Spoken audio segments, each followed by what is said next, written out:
Hello friends, आज मैं आपको बताऊंगी कि अगर आप गुलाब के पौधे को लगाना चाहते हैं तो कौन सा गुलाब का पौधा एकदम बेस्ट होता है जिसको लगा देने से पूरे साल हमारे गार्डन में फूल आते रहेंगे गुलाब से और हमें बहुत ज़्यादा केयर भी नहीं करनी पड़ेगी।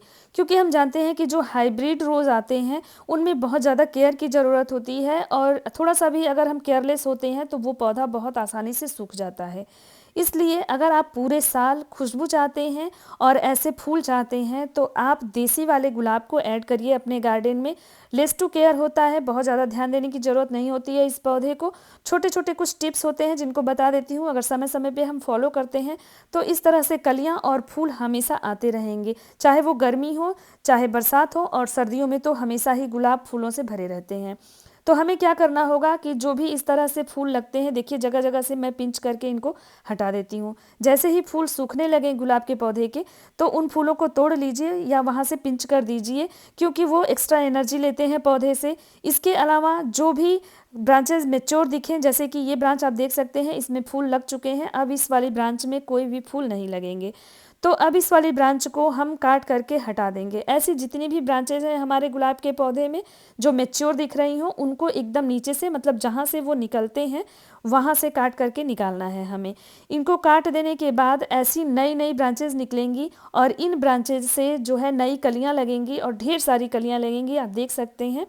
क्योंकि बस कुछ ही कंपोस्ट ऐसी होती है जो ज़रूरी होती है और इसमें अगर हम देते रहें टाइम टू टाइम अपने गुलाब के पौधे में तो इस तरह की कलियां हमेशा आपके पौधे में लगी होंगी। देसी वाले रोज़ में, जो हाइब्रिड रोज़ होते हैं उनमें बहुत ज़्यादा कंपोस्टिंग की ज़रूरत होती है और बहुत ज़्यादा केयर की भी ज़रूरत होती है। तो यहाँ से आप देख रहे हैं मैंने ये ब्रांच निकाल दी है और इस तरह की जितनी भी ब्रांचेज हैं उनको निकाल देना है। बस सावधानी हमें ये रखना है कि जब बहुत ज़्यादा गर्मियाँ पड़ने लगें, जैसे कि 15 अप्रैल से लेकर के 10 जून के बीच में बहुत ज़्यादा गर्मी पड़ती है, तो उस टाइम में हम पौधे को इतना प्रून न करें कि वो सूखने लगे। अगर उसमें 8-10 ब्रांचेज हैं तो 1-2 ब्रांचेज हम निकाल सकते हैं, लेकिन अगर 2 ही 3 ब्रांचेज हैं तो आप जो है उसको मत निकालिए। आगे मैं बताऊंगी कि उस पौधे के साथ हमें क्या करना है। ये काम हम हाइब्रिड गुलाब में भी कर सकते हैं अगर वो बहुत ज़्यादा बुशी है तब। और इसके बाद हमें मिट्टी की निराई गुड़ाई कर देनी है और उसमें हर महीने महीने में मतलब एक बार हमें ये कंपोस्ट ऐड करना है। जैसे कि 1 मुट्ठी गोबर की खाद डाल दीजिए या फिर वर्मी कंपोस्ट डाल दीजिए 1 मुट्ठी। इसके अलावा 1 चम्मच नीम खली डाल दीजिए, इससे ही पौधे की ग्रोथ बहुत अच्छी होती रहेगी। इसके अलावा हर 15 दिन पे हमें सरसों खले की कंपोस्ट बनानी है और बहुत ही पतला कंपोस्ट बनाना है, गाढ़ा कंपोस्ट बिल्कुल नहीं बनाना है, क्योंकि गर्मी के दिनों में गुलाब को ये नुकसान पहुंचा सकता है। तो 1 लीटर पानी में 1 चम्मच कंपोस्ट भिगो दीजिए और उसको 2 दिनों तक भीगे रहने दीजिए। उसके बाद उसमें 1 लीटर और पानी डाल दीजिए। 2 लीटर ये पानी बना करके आप 2 से 3 पौधों में इसको डाल सकते हैं। यही रेशियो रखिए तो आपके गुलाब में हमेशा फूल आएंगे।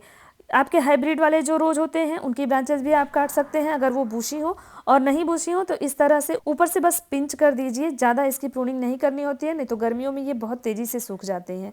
कोई भी पौधा अगर बूशी नहीं है तो उसको आप प्रूनिंग बिल्कुल मत करिए, सिर्फ थोड़ा थोड़ा पिंचिंग कर दीजिए जिससे कि पौधे में नई नई ग्रोथ होती रहे। और अगर आपका पौधा बूशी है, हेल्दी है, तो उसमें से पुरानी ब्रांचेज को हटा दीजिए। बस इतने ही कुछ प्रयास करने होते हैं जिससे हमारा गुलाब बहुत ही गर्मियों में भी हेल्दी रहेगा और फूलों से भरा रहेगा। और देसी गुलाब को अगर आप लगाते हैं तो बहुत लेस टू केयर प्लांट होता है इजीली ग्रो हो जाता है। इसको कटिंग से भी लगा करके ग्रो कर सकते हैं आप। मेरे जितने भी गुलाब देख रहे हैं सबको मैंने कटिंग से लगाया है, सिर्फ एक मदर प्लांट से। तो होप ये इन्फॉर्मेशन अच्छी लगी होगी। इन्फॉर्मेशन अच्छी लगी हो तो वीडियो को लाइक करिए, चैनल को सब्सक्राइब करिए। फिर नए इन्फॉर्मेशन के साथ जल्द ही मिलते हैं। Thank you.